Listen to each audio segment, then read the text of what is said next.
tardes, gracias a todos por venir y bienvenidas al primer encuentro de MOS. Esta es una actividad que, como seguramente sabéis, está desarrollada en parte del laboratorio vivo que se enmarca dentro de este edificio, la Comunidad del Prado, y en el cual se desarrolla una serie de actividades en máxima comunidad. Noosfera es un espacio de encuentro, de diálogo, abierto a la ciudadanía, en el cual queremos traer una serie de personas invitadas para discutir acerca de una serie de cuestiones que me parecen relevantes en torno a la praxis científica y algunos límites, retos, cuestiones que nos surgen a la hora de trabajar ciertos elementos de distintas ramas de conocimiento. El formato con el que vamos a trabajar es un poquito particular, no es una ponencia en sentido clásico, no es un ciclo de conferencias, sino que vamos a contar con la participación de personas invitadas, como es Daniel en el día de hoy, a las cuales vamos a pedir que por favor nos hagan una pequeña presentación de nuestro trabajo y de las cuestiones que hemos ido trabajando dentro del laboratorio, y a partir de ahí vamos a realizar un diálogo abierto que parte directamente desde el trabajo previamente realizado por el laboratorio, a través de los textos, una serie de herramientas de conocimiento, y a partir de ahí vamos a hacer este diálogo abierto en el cual vamos a permitir que otras personas que están aquí invitadas también, que no forman parte de la comunidad, que forman parte del laboratorio vivo, pues participen, aunque sí que hay un orden de participación que podemos respetar, y es que a la hora de establecer este diálogo, posterior a la introducción que va a hacer Daniel, vamos a dar prioridad a aquellas preguntas que parten de la gente de la comunidad, en primer lugar, y en segundo a aquellas personas que quieran participar. Bueno, la sesión de hoy se enmarca dentro del ciclo de la serie Humano. Y tenemos, como decía, a Daniel García Regil, que es la persona invitada de hoy. Daniel trabaja en el Departamento de Paleobiología de la Universidad Nacional de Ciencias Naturales, ¿sí? Y está realizando su tesis doctoral en morfometría de neandertales.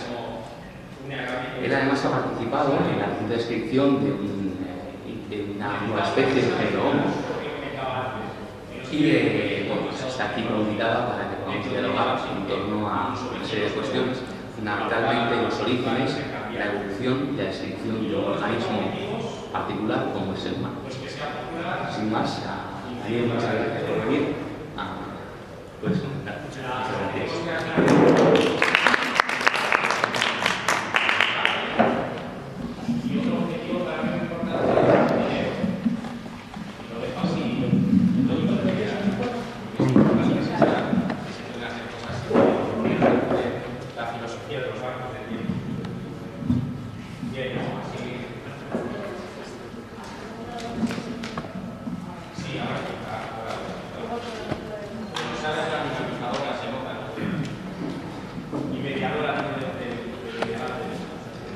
Bueno, en primer lugar, muchas gracias a todos por venir, muchas gracias también a Daniel Heredia, al Tiposlao, a Noosfera, a toda la organización por invitarme. Para mí la verdad que es un auténtico placer poder tener un hueco para poder contar la investigación que estamos haciendo y un poco poder, desde mi punto, desde mi experiencia, contar un poco cuál es el punto de vista paleoantropológico del origen del ser humano. Y la charla de titula ¿Por qué nos hace ser humanos?, indagando en el género Homo, y como ya he dicho, va a ser desde un punto de vista de la paleoantropología. Pues bien, ¿qué es la paleoantropología? Aquí tenemos una imagen de Hamlet, donde la típica frase que todos conocemos de ser o no ser, pero esto podría ser perfectamente preguntado por un paleoantropólogo. Básicamente una persona mirando un cráneo se pregunta ¿qué puede ser esto? ¿Puede ser un resto humano? ¿Puede no ser un resto humano? Pues esto es un poco lo que se dedica a la paleoantropología, que también es llamada el estudio de la evolución humana. Desglosando concretamente qué es el término paleoantropología, esto viene de tres palabras en latín, de palaios, que significa antiguo, antropos, que significa hombre, y logos, que significa conocimiento. Por lo cual la paleoantropología es una parte de la antropología, del conocimiento del ser humano, que estudia los restos de humanos fósiles, indagando por lo tanto en cuál es el origen del ser humano. Para ver algunos ejemplos de cuál es el material que estudiamos o que estudiamos en paleoantropología, cómo podemos ayudar a indagar en el origen del ser humano, Pues bien, aquí tenemos una serie de fósiles, por ejemplo. Este sería un Homo ergaster, que tiene 1,7 millones de años. Como veis, ahora estudiamos un marco de tiempo muy amplio. Estudiamos desde fósiles muy antiguos hasta fósiles relativamente modernos. Este sería un Homo ergaster de Contradicenia, Australopithecus africano, de 2,5 millones de años, o un Homo neanderthalensis, que fue encontrado en la península ibérica, en Gibraltar, y que tiene unos 25.000 años de antigüedad aproximadamente. Estos son algunos ejemplos del material que tenemos para poder estudiar. Luego, aquí es importante también resaltar que, aparte de estudiar únicamente, por así decir, huesos, aparte de estudiar restos óseos, también estudiamos evidencias que no son directamente huesos, porque también son muy informativas del origen del ser humano o de cuestiones paleoantropológicas. Aquí, por ejemplo, podemos estudiar simplemente los huesos de este individuo, o también podemos estudiar el contexto en el que estos huesos están. En este caso, un enterramiento. Es un individuo que tiene 60.000 años, pero es un individuo que está enterrado en una determinada posición característica y por lo cual nos está informando de cosas que no son únicamente la anatomía del individuo. O también otro ejemplo, lo que tenemos aquí, las huellas de la Toli que se conocen, tienen 3 millones de años, y aunque no es un fósil óseo directamente, pero nos informan de un montón de cosas sobre estos antepasados. En este caso, el medio de locomoción, la estatura por el tamaño de la huella, etc. O sea, hay un montón de información que podemos sacar de estos ejemplos. Pero una cosa importante, no siempre hemos tenido fósiles y no siempre hemos tenido las ideas modernas que tenemos ahora. No siempre hemos pensado desde el punto de vista que pensamos actualmente y no hemos tenido los fósiles ahí hasta hace recientemente para poder interpretarlos. Porque vamos a hacer un recorrido un poco de cuál ha sido la historia de la biología, historia del estudio de la evolución humana. Y es importante señalar que el origen del ser humano es algo que a todas las culturas, a todas las civilizaciones les ha interesado. No únicamente las civilizaciones modernas, sino tantas civilizaciones o tantas culturas hay, tantos orígenes del universo y orígenes del ser humano concretamente existen. Por ver algunos ejemplos simplemente, tenemos el mito que todos conocemos de Adán y Eva, de la religión judeocristiana y la religión islámica, la comparten, en el que Dios creó a Adán a partir de barro, a partir de la costilla de Adán entonces creó a Eva, los puso en el jardín del Edén y los llenó de bienes para que se alimentasen, etc. Esto es simplemente una explicación, que no es una explicación biológica o científica, de cuál es el origen del ser humano. Tenemos otros ejemplos en otras culturas, por ejemplo, Pangu, el dios de culturas orientales, también creó el universo, creó el hombre y la mujer. O en culturas nórdicas, por ejemplo, tenemos a Ask y Embla, que son un hombre creado a partir de un fresno y una mujer creada a partir de un olmo, creados por Odino junto con otros dioses. Por lo cual, como veis, cada cultura, cada civilización tiene su propia forma de explicar el origen del ser humano, que es algo que siempre ha interesado, de dónde venimos, es algo que siempre le ha interesado a cualquier civilización. Pues bien, también me gustaría resaltar que desde la Grecia clásica hay un concepto muy importante que se ha perdurado hasta recientemente, que es lo que se llama la escala naturae o la gran cadena del ser. Zeus, el dios de la cultura griega, fue el creador del universo y el creador también del hombre. Y luego, dentro de la creación de Zeus, donde creó todos los seres animados e inanimados, primero Platón y posteriormente Aristóteles. Platón creó el orden descendiente y Aristóteles el orden ascendiente. Creó una ordenación desde los seres inanimados, en la parte inferior, hasta los seres animados, llegando al escalón más alto de organización. Sería como muy poco complejo y muy complejo. Muy poco complejo serían objetos inanimados y muy complejo, el ser más complejo que hay sería el ser humano, que es para su punto de vista, el mayor orden de complejidad. Pues es muy importante resaltar que esta idea de escala naturae o cadena del ser es un concepto que se ha utilizado y se creó en la Grecia clásica. Sin embargo, este concepto viajó por el tiempo hasta la Edad Media y no fue hasta posteriormente, hasta prácticamente el Renacimiento, cuando se empezaron a plantearse otras hipótesis. Aún así, en este transcurso de la Grecia a la Edad Media hay algunos autores que han dado algunas pinceladas de otros tipos de pensamiento, pero fundamentalmente esto era aproximadamente como era el pensamiento de la época. Muy importante también, ¿por qué había esa falta de explicaciones biológicas? Porque únicamente se recurría al origen del ser humano mediante un creador, mediante los mitos de la creación, etc. Pues fundamentalmente por dos motivos. En primer lugar, la falta de evidencias en cuanto al ser humano, la falta de evidencias fósiles, homínidos, y también la falta de madurez de conocimiento que es el concepto de evolución biológica, para poder interpretar esos fósiles que se iban encontrando, que iban apareciendo. Por lo cual es interesante resaltar que el ser humano todo este tiempo estaba fuera del sistema natural, en el sentido de que era una obra de un creador y no estaba dentro del sistema de organismos y dentro de un marco evolutivo. Bien, a medida que fueron apareciendo evidencias fósiles, aquí tenemos por ejemplo los dos primeros casos de fósiles bien documentados que se encontraron en la historia. El primero es el Neandertal de Engis en Bélgica en 1829, que es un individuo infantil, es un individuo maduro porque tiene las suturas craneales, los dientes tienen dientes de leche todavía, etc. Y el segundo es el Neandertal de Felkofe. El Homo neanderthalensis, estos dos casos, es una especie muy cercana a la nuestra, muy cercana a Homo sapiens, pero que en su caso, cuando apareció, fueron muy difícilmente interpretados. No fueron interpretados como una especie pasada, una especie fósil, una especie extinta, sino el niño de Engis no se le hizo demasiado caso, simplemente era un niño con una morfología craneal un poco atípica, etc. Y luego el hombre de Neandertal, que es este que tenemos a mano derecha, se encontró cerca de Düsseldorf, en Alemania, en el Valle de Neander, por eso recibe el nombre de Neandertal, en 1896, y esta morfología tan característica que tiene el cráneo, ellos le dieron una serie de explicaciones. Como no tenía explicaciones biológicas hubo otros humanos anteriores que podían tener unas formas diferentes a las nuestras, ellos intentaban dar todo tipo de explicaciones un poco rocambolescas, por así decir, a esta morfología tan peculiar. Decían que podía ser un resto de un guerrero cosaco, que los guerreros cosacos como eran campudos por eso tenían esta morfología. Incluso decían que podía haber sido una persona que había estado con el ceño fruncido toda su vida por un dolor o por algún problema y por eso se le había quedado el arco supraciliar con esta morfología. Tiene una serie de explicaciones que no tenían realmente una buena base para lo que no podían entender en la época todavía. Por lo cual había una gran dificultad para interpretar estos individuos.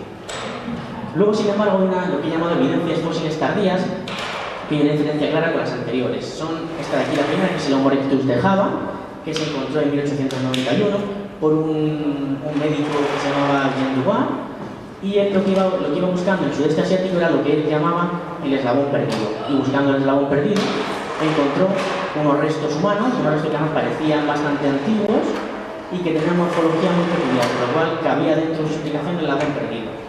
Y luego el segundo, el niño Town, que es este de aquí, que es un Australopithecus africanus, en 1925, que ahora desglosaremos un poco más adelante, porque es uno de los puntos más importantes en el estudio de la evolución humana, el hallazgo de este fósil. Pues bien, sin embargo, los fósiles anteriores no pudieron ser interpretados, sin embargo estos de aquí pudieron empezar a interpretarse, dentro de la medida de lo posible y dentro de la época, en un contexto evolutivo. Bien, ¿por qué? ¿Por qué estos fósiles sí y los fósiles anteriores no? Pues bien, para entender el porqué hay que hablar de tres, lo que he llamado hitos conceptuales. Hay muchos hitos conceptuales a lo largo de la historia de la biología, pero me gustaría resaltar tres. El primero es la inclusión del ser humano en el mundo biológico. Hemos dicho que anteriormente el ser humano era obra de un creador.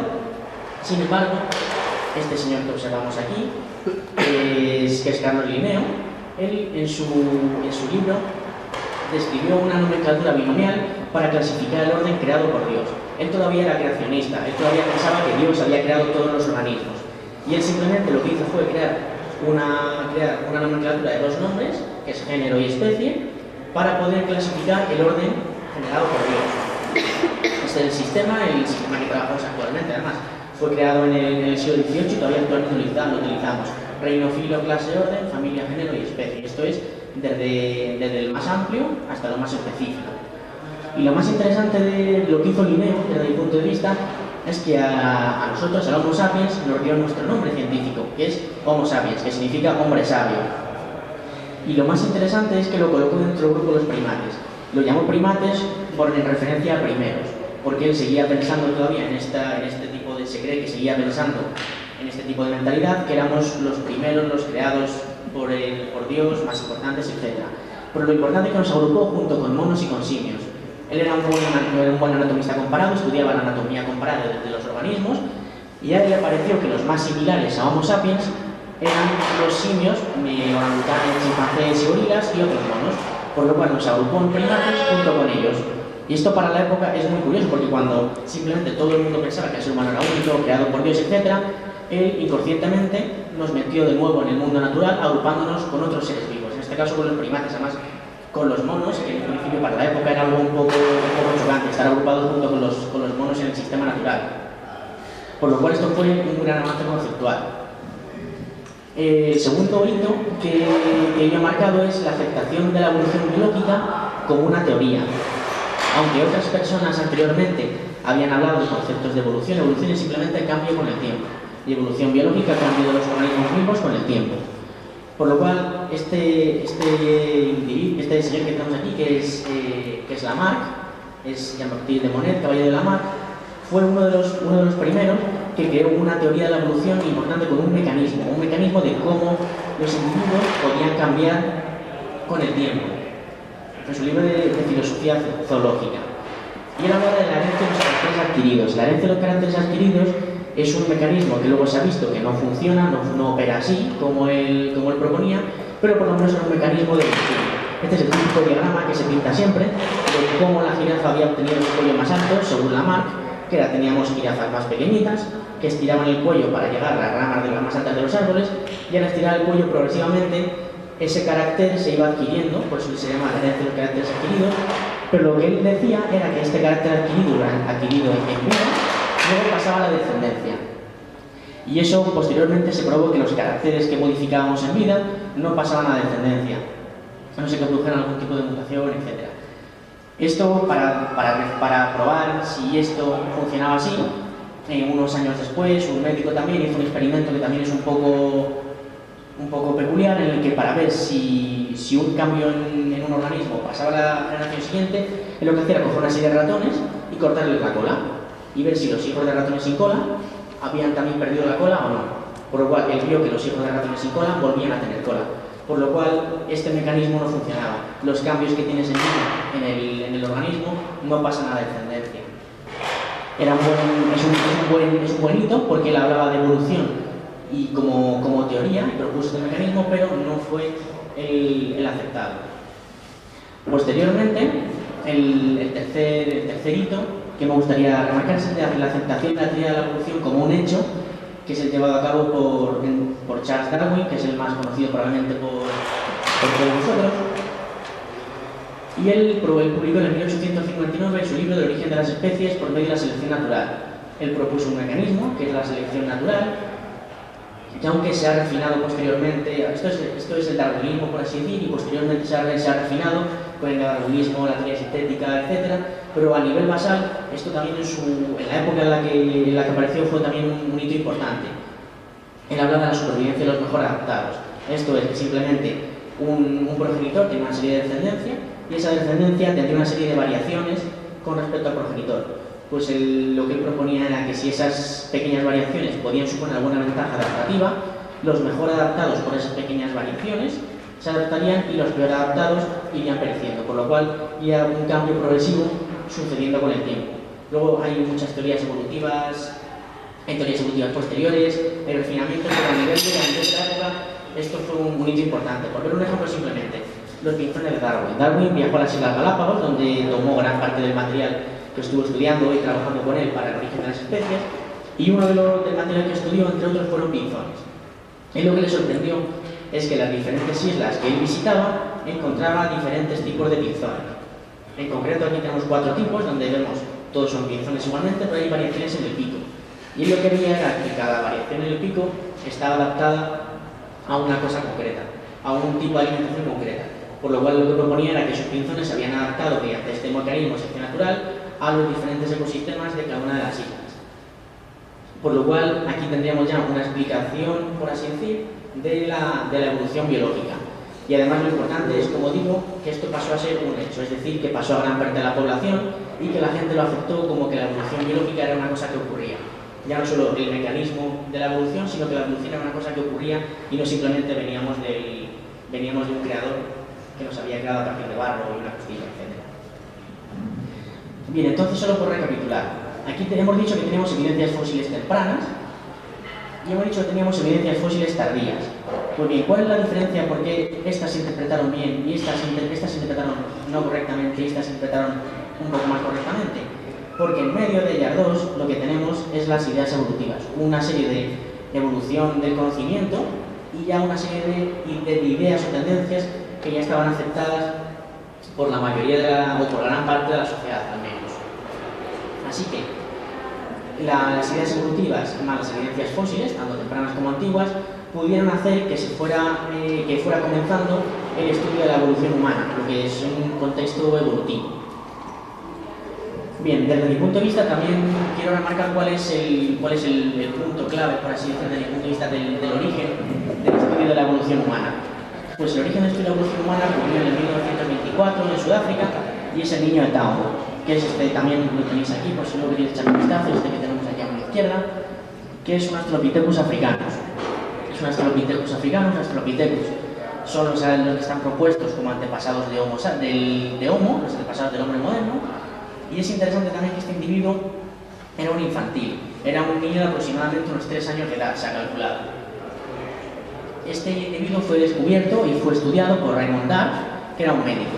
También es interesante remarcar que antiguamente los que estudiaban los fósiles, los que estudiaban anatomía, no eran biólogos, sino que eran médicos. Los médicos eran los que mejor anatomía conocían, los que mejor anatomía comparada tenían de conocimiento, por lo cual fue estudiado también por un médico.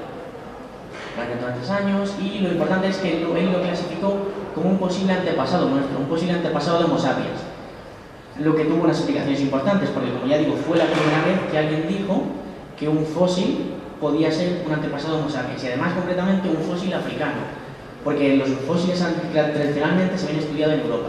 Hemos visto los de Alemania, los de neandertales, etc. Pero esta es la primera vez que un fósil africano se había propuesto como antepasado de la humanidad. Y es interesante porque en el 1924 todavía había muchos conceptos raciales, muchos problemas con la aceptación del concepto de raza que está en desuso, pero en su día había raza negra, raza negroide, raza mongoloide, etc. Y en África, que es donde estaba la raza negra, encontrar un hombre mono y que encima sea antepasado de la humanidad, pues para la época era algo súper chocante. Así que lo que hizo Raymond Darr fue algo realmente atrevido, pero además aceptó, porque Australopithecus efectivamente está en nuestro linaje evolutivo, como vamos a ver ahora. Así que este para mí es uno de los puntos clave en el estudio de la evolución humana.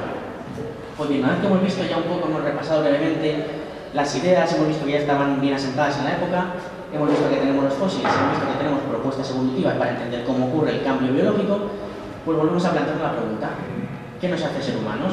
Pues desde el punto de vista paleantropológico, lo que nos hace ser humanos es pertenecer al género Homo. Únicamente. Si pertenece al género Homo, es humano. Si no pertenece al género Homo, no es humano. Es una barrera que además es una barrera un poco ficticia, porque simplemente los géneros es una manera de clasificar, por así decir, la vida, y es una manera artificial, por lo cual es una barrera un poco artificial lo que es humano y lo que no es humano desde el punto de vista paleantropológico. Además, entonces nos planteamos la pregunta de ¿qué es un Homo? Sabemos que lo que pertenece al género Homo y los seres humanos, pues ¿qué es un Homo? Porque hay dos puntos clave, que es lo que nos hace un ser humano, lo que nos distingue a nosotros de otros hominoideos o de otros primates que no son humanos. En primer lugar, el tamaño del cerebro y el tamaño corporal. A lo largo de la evolución humana ha habido progresivamente un aumento del tamaño cerebral y el tamaño corporal. Aquí tenemos un diagrama que aunque ahora veréis que esta idea lineal es una idea que no es buena, pero bueno, sirve para ver simplemente así de modo esquemático, donde tenemos los primeros antepasados homínidos conocidos y los últimos homínidos conocidos, que somos nosotros, donde tenemos una variación en el tamaño del cerebro bastante grande, de 450 centímetros cúbicos a 1500 centímetros cúbicos. Ha triplicado el tamaño desde los primeros antepasados. Y luego, algo que no es tan llamativo con el tamaño del cerebro, que es algo que como que es muy vistoso y es muy intuitivo, porque cerebro grande es más inteligente, se hace la asociación como muy rápido. Sin embargo, otro punto clave, que es la reducción progresiva del tamaño de la dentición posterior, es algo muy importante también para ver si un fósil puede ser homínido, puede no ser homínido, puede ser más moderno o menos moderno, como luego también veremos posteriormente. Aquí tenemos un ejemplo, a mano derecha tenemos una mandíbula de Homo sapiens. Esto es una mandíbula vista desde la parte inferior, estos son los dientes superiores, y vemos los dientes, estos son los molares posteriores, los molares de atrás, son bastante más pequeños en Homo sapiens que en Australopithecus, que sería el caso que tenemos aquí. Por lo cual, esto es uno de los factores que más nos indica si un fósil es más moderno en el sentido de que es más tipo Homo o es más tipo Australopithecus. Bueno, los dientes son algo que genéticamente tiene una señal muy fuerte y que no es como los huesos, pero los huesos se modifican más, el resto de los huesos del organismo se modifican más por temas ambientales, se pueden modificar por temas ambientales, etc. Pero es algo que genéticamente conserva una densidad muy fuerte, por lo cual son muy buenos indicadores de asuntos evolutivos. Antes de comenzar un poco a repasar muy brevemente la evolución humana, es importante resaltar, normalmente, clásicamente, los diagramas que todos conocemos de evolución humana son estos que vemos aquí, en el que partimos de un mono que probablemente suele ser el chimpancé y acabamos en el ser humano. Estos son los diagramas que vemos representados en televisión, revistas, periódicos, etc. Pero es importante que este concepto de evolución, este diagrama es un diagrama que es peligroso.